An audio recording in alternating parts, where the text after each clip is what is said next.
नमस्ते दोस्तों, मेरा नाम है सुमन। प्लेनेट हिस्ट्री पर आप सभी लोगों का एक बार फिर से स्वागत है। हम एनसीईआरटी हिस्ट्री के नोट्स देख रहे थे। क्लास 11 का चैप्टर हम पढ़ रहे थे, the central Islamic land, chapter 4।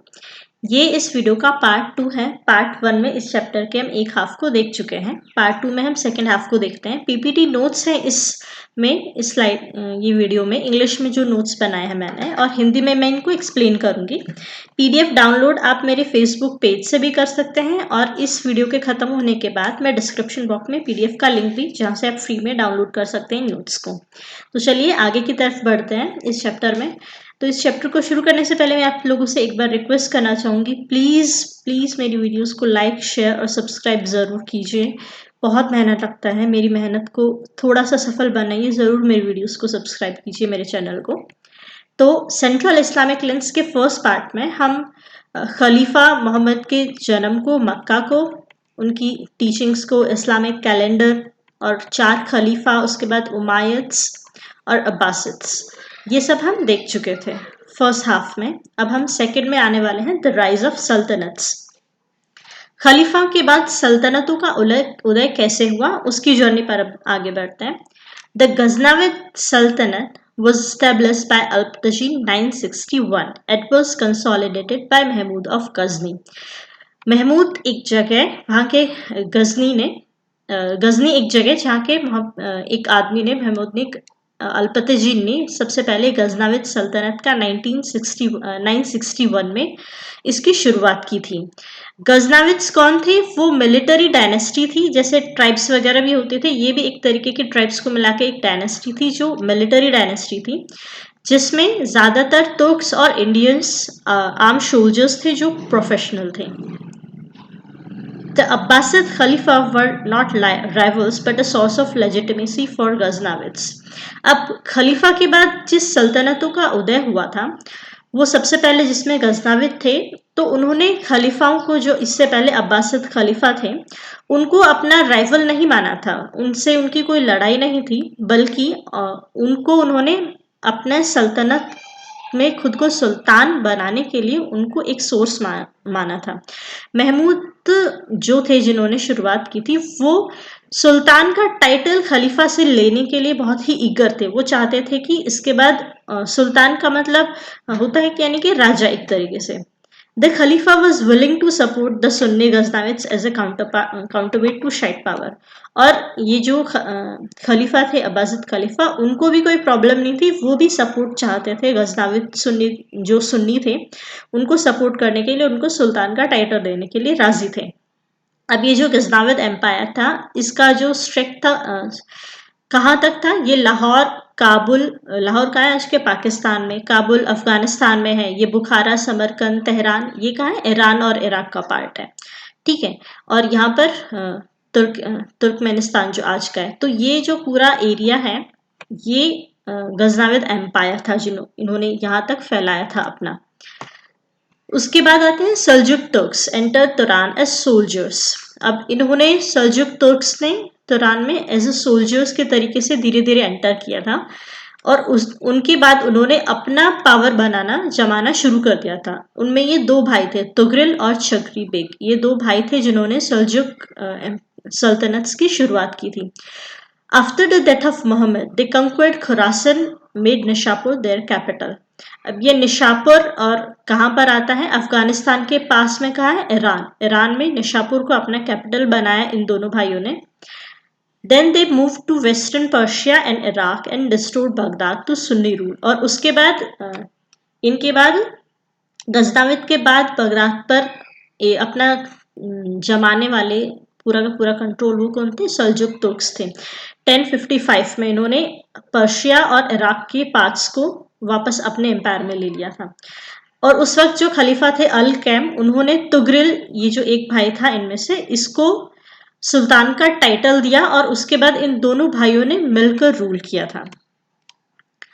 और दूसरे थे Normans, Hungarians and Slavs, people of the eastern Europe. जो ईस्टर्न यूरोप आता है, वहां के जो ये लोग थे, नॉर्मन्स, हंगेरियंस और Slavs, had been converted to Christianity.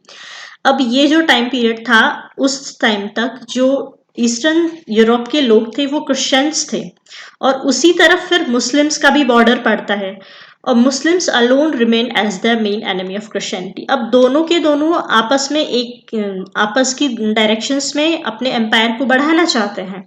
There was also a change in the social and economic organisation, और दूसरा एक उनकी जो अर्थव्यवस्था थी और समाज था उसके स्ट्रक्चर में भी काफी चेंज आना शुरू हुआ था।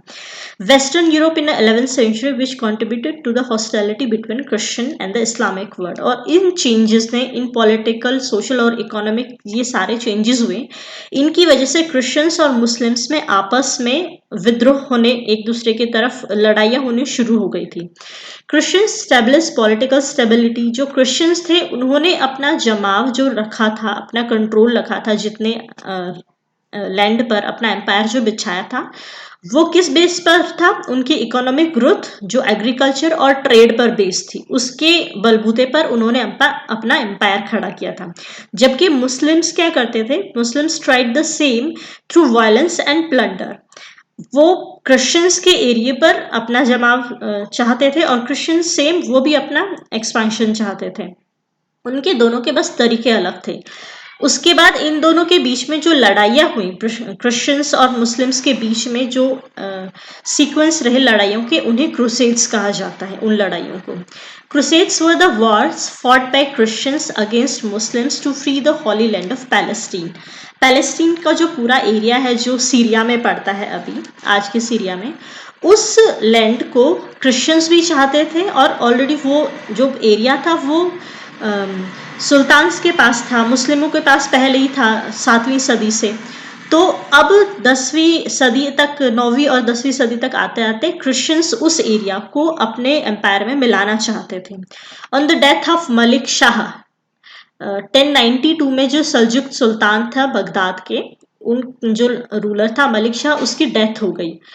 His empire started disintegrating, और उसके बाद जो इनका सल्तनत एम्पायर्स थे वो टुकड़ों में बंटने शुरू हो गए थे। उन्होंने काफी बड़े एरिया को अपने एक कंट्रोल में रखा हुआ था, सेंट्रल कंट्रोल में। This give a chance to Byzantine emperor Alexius I to regain Asia Minor and northern Syria. वो अच्छे रूलर थे जिन्होंने कंट्रोल में रखा था, उसके बाद के जो रूलर्स थे वो नहीं रख पाए और एम्पायर टूटना शुरू हुआ। इस वजह से जो इस वेस्टर्न साइड पे बाइजेंटीन एम्पायर था, उसके राजा थे ये एलेक्सियस I। इनको मौका मिल गया कि ये जो लैंड चाहते थे, Palestine, Jerusalem, Asia minor, northern Syria, ये वाला पार्ट जो पहले क्रिश्चियंस के लिए बहुत ही मायने रखता है, उसको अपने अंडर वापस लेने के लिए। So the Pope Urban II joined hands with the Byzantine emperor for a war in the name of God to liberate the Holly land.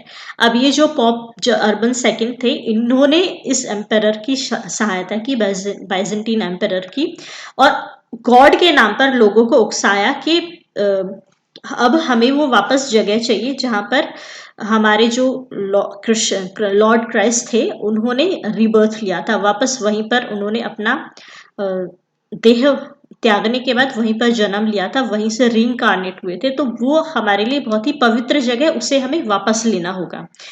तो ये उन चीजों, उन लड़ाइयों के मुद्दे थे। Several Wars were fought between western Christians and Muslim cities. बहुत सारे, लगभग इसमें हम 9 या 10 क्रूसेड्स हैं, टोटल लगभग 8 क्रूसेड्स हुए थे, 8 सीरीज हुई थी इन दोनों के बीच लड़ाइयों की।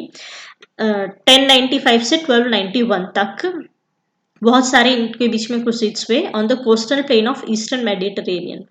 और इनका एरिया रीजन क्या था इनकी लड़ाइयों का, जिन्हें क्रूसेड्स कहते हैं? ये मेडिटेरियन के सारा का सारा कोस्टल प्लेन, ये पूरा का पूरा। अब इस मैप में देखिए, एडेसा, एंटियोक, ट्रिपोली और जेरूसलम, ये जो एरिया था, ये फर्स्ट क्रूसेड्स में तो क्रिश्चियंस के पास आया, मतलब बाइजेंटीन और होली रोमन एम्पायर जो बाद में यहाँ पर शुरू हुआ था, उनके कब्जे में आया। लेकिन उसके बाद धीरे धीरे बाकी के जो क्रूसेड्स थे, बाकी की जो लड़ाइयाँ थी, फर्स्ट, सेकंड, थर्ड, फोर्थ, ऐसे जाते जाते वो बाद में ये एरिया मुस्लिम्स के पास आने शुरू हो गए। थोड़े बहुत जेरूसलम या फिर ये जो नॉर्दर्न पार्ट है, ये कभी क्रिश्चियंस के पास रहा, लेकिन धीरे धीरे बाद में मुस्लिम्स के पास आना शुरू हो गया था। फर्स्ट, सेकेंड और थर्ड क्रूसेड्स मेन है इसमें, ये हम इस चैप्टर में देखते हैं। इन द फर्स्ट क्रूसेड जो 1098 से 99 में हुआ था, सोल्जर्स फ्रांस और इटली से।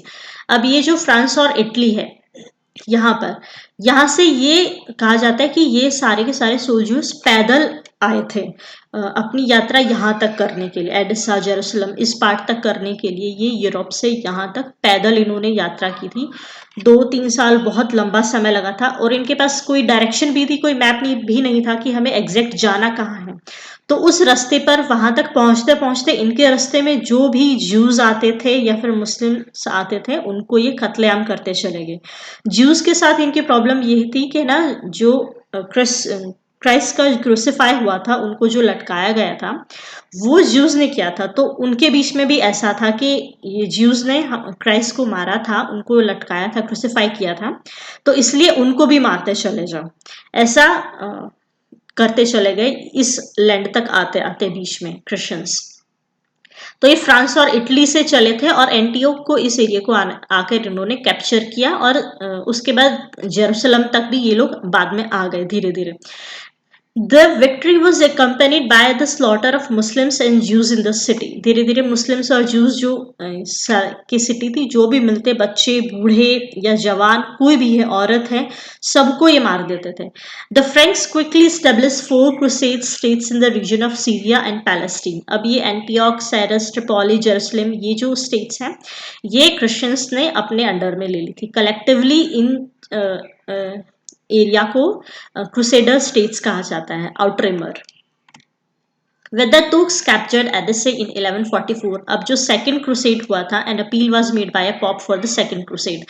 1144 में तुर्क्स ने एडेसा को, इस एरिया को वापस अपने कब्जे में ले लिया, तो इस वजह से वापस फिर सेकंड क्रूसेड हुआ। 1145 से 49 तक चला। A combined German and French army made an attempt to capture Damascus but they were defeated. अब दमिश्कस क्या है, इधर आता है, इसको वापस जर्मन और फ्रेंच लोगों ने कैप्चर करने की कोशिश की, लेकिन जैसा था कि फर्स्ट जो क्रूसेड था वो तो क्रिश्चियंस के लिए अच्छा रहा, लेकिन बाद के जो थे वो उनके लिए उतने अच्छे नहीं रहे थे। इस्लामिक कंट्रीज के लिए या फिर उनके एम्पायर के लिए ज्यादा सही रहे थे, उन्होंने जीते थे। After this there were a gradual erosion of strength of crusader states. Salah al-Din created an Egypto-Syrian empire and gave the call for jihad or holy war against the Christians and defeated them in 1187. अब वो जो हारे थे बाकी के crusades में, अच्छे नहीं रहा था क्रिश्चियंस के लिए, उसका कारण यह भी था कि जो सलाह अल दीन थे उन्होंने उनको कामयाब होने नहीं दिया। उन्होंने इजिप्ट और सीरियन लोगों को मिलाकर एक एम्पायर बनाया और उन्होंने भी, जैसे उन्होंने अपना क्रूसेड्स नाम दिया था पॉप अर्बन सेकंड्स ने, क्रॉस उनके हाथ में देकर उसको, उन लड़ाई को क्रूसेड्स नाम दिया, और इन्होंने जिहाद नाम दिया उस होली वॉर को क्रिश्चियंस के अगेंस्ट जो इन्होंने लड़े थे। उन्होंने जेरूसलम को वापस गेन किया। The loss of the city Jerusalem prompted a third crusade in 1189. Jerusalem वापस उनके हाथ से छिन गया तो वापस फिर उसके बाद 1189 में थर्ड क्रूसेड हुआ। But the Crusaders gained little victory in Palestine and got free access to Jerusalem for Christian pilgrimages. अब थर्ड में उनको जेरूसलम तो वापस नहीं मिला, लेकिन पैलेस्टीन का एरिया आसपास का मिल गया, तो उनको जेरूसलम जाकर उस अपनी जगह को पूजा करने का उनको वो मिल गया, फ्री एक्सेस मिल गया।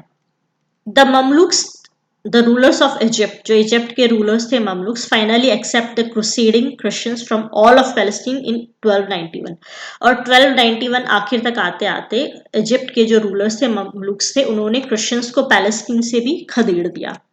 ठीक है, ये क्रूसेड्स की बहुत लंबी कहानियां है, इनमें क्या क्या हुआ था। अब ये जो हुए थे उनके रीजन और क्या रहे थे। Jerusalem was conquered by the Arabs in 638।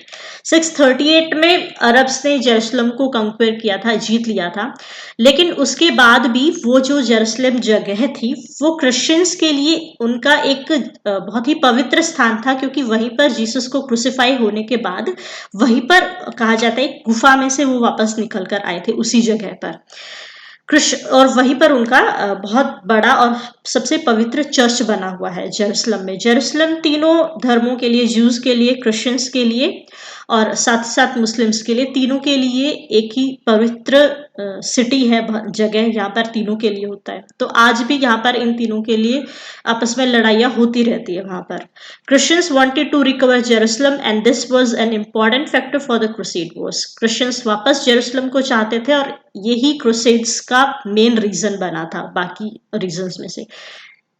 Crusades left Muslims better. अब क्रुसेड्स ने जो अपने अभियान के दौरान उन्होंने ज्यूज और मुस्लिम्स जो भी मिलते थे उनको मारते चले गए थे। इस वजह से मुस्लिम्स जो एरिया था जहाँ पर सल्तनत के राज थे और अब्बासिद खलीफा इनकी सल्तनत थी, वहां पर भी मुस्लिम्स जो एम्परर थे उनको अपने जो क्रिश्चियन सब्जेक्ट्स थे, जो लोग थे, उनके लिए बहुत ही बेकार उनका बर्ताव बना दिया। उसके बाद से वेर देवर मिक्स पॉपुलेशन, जहां पर इन दोनों की मिक्स पॉपुलेशन थी, आज भी वहां पर एक दूसरे के लिए वहां पर सेफ नहीं रहते हैं। जैसे सीरिया और इराक वगैरह जगह होती है जहाँ पर मिक्स पॉपुलेशन इनकी, आज भी ऐसा ही है। Increase influence of Italian mercantile communities in the trade between the East and the West even after the restoration of Muslim power. साथ ही साथ ये भी उसका अच्छा इम्पैक्ट आया, इनकी वजह से इटालियन जो मर्केंटाइल कम्युनिटीज है उनके ईस्ट और वेस्ट ये जो एरिया पड़ता है, इसमें ट्रेड के लिए भी नई जगह खुली इनके लिए, इटालियन लोगों के लिए भी यहाँ पर। ये इसका एक पॉजिटिव इम्पैक्ट भी आया है। आप जबकि मुस्लिम्स ने वापस जेरूसलम को जीत लेने के बाद भी ये सब चलता रहा ट्रेड। तो ये सेकंड पार्ट खत्म करते हैं। थर्ड पार्ट में इसकी सोशल और इकोनॉमिक कंडीशंस इस चैप्टर की सेकंड पार्ट में हम थर्ड पार्ट में हम देखेंगे और थर्ड पार्ट के बाद ये वीडियो खत्म हो जाएगा। तो इकोनॉमी और सोसाइटी वगैरह हम नेक्स्ट पार्ट में देखेंगे। आज का चैप्टर हम यहीं पर टॉपिक खत्म करते हैं, इस पार्ट को, सेकंड पार्ट को। आपको कोई क्वेश्चंस है, अभी कुछ समझ में नहीं आता है किसी को, तो आप मुझे कमेंट कर सकते हैं, मैं आपको सही से थर्ड पार्ट में कोशिश करूंगी या फिर कोई नई वीडियोस आपकी बना सकती हूँ क्वेरीज को लेकर, उनको क्लियर करने के लिए। आज के लिए बात इतना ही, सेकंड पार्ट को हम यहीं पे खत्म करते हैं। जाने से पहले मैं फिर एक बार आप लोगों से रिक्वेस्ट करना चाहूंगी, प्लीज मेरी वीडियोस को लाइक, शेयर और सब्सक्राइब जरूर कीजिए। फिर मिलते हैं थर्ड पार्ट में। आज के लिए इतना ही, बाय बाय, थैंक यू।